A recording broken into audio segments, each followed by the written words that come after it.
on the table, including that. I want to ask you about the fighting we know that's taking place at a military airfield about 20 miles from the capital of Kyiv. Do we know who's in control of that airfield tonight, and is it possible Kyiv falls in the next 24 hours?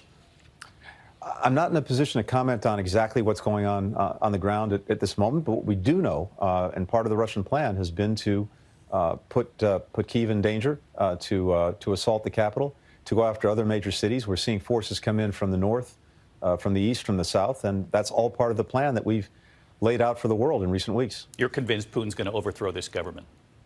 I'm convinced he's going to try to do that. We've seen Ukrainians fight back the resistance to the Russians in the east. Is there any chance the Ukrainians can hold on here?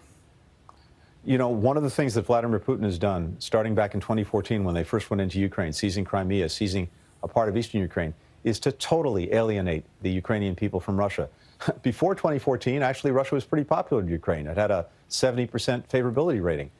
Right now, it's exactly the opposite, more than the opposite. 90% of Ukrainians now, if I can use the word, detest Russia and certainly detest President Putin.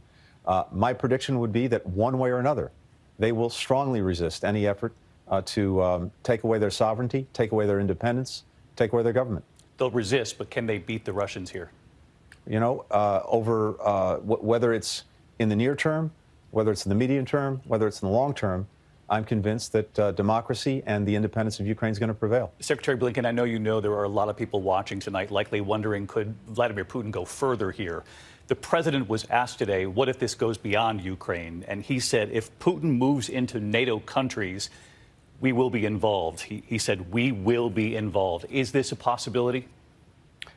Is it a possibility that Putin goes beyond Ukraine? Sure, it's a possibility, but there's something very powerful standing in the way of that. There's something we call Article 5 of NATO. That means an attack on one member of NATO is an attack on all members of NATO. The president's been very clear that we will defend every inch of NATO territory.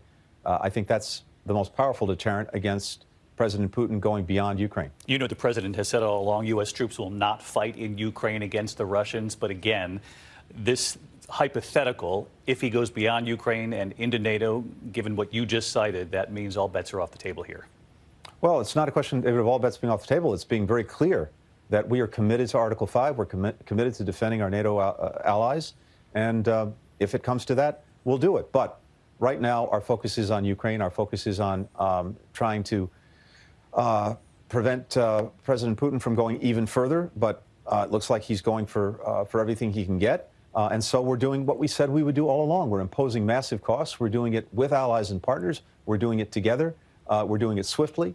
And you've seen that already today. Secretary Blinken, we do appreciate your time again tonight. Thank you.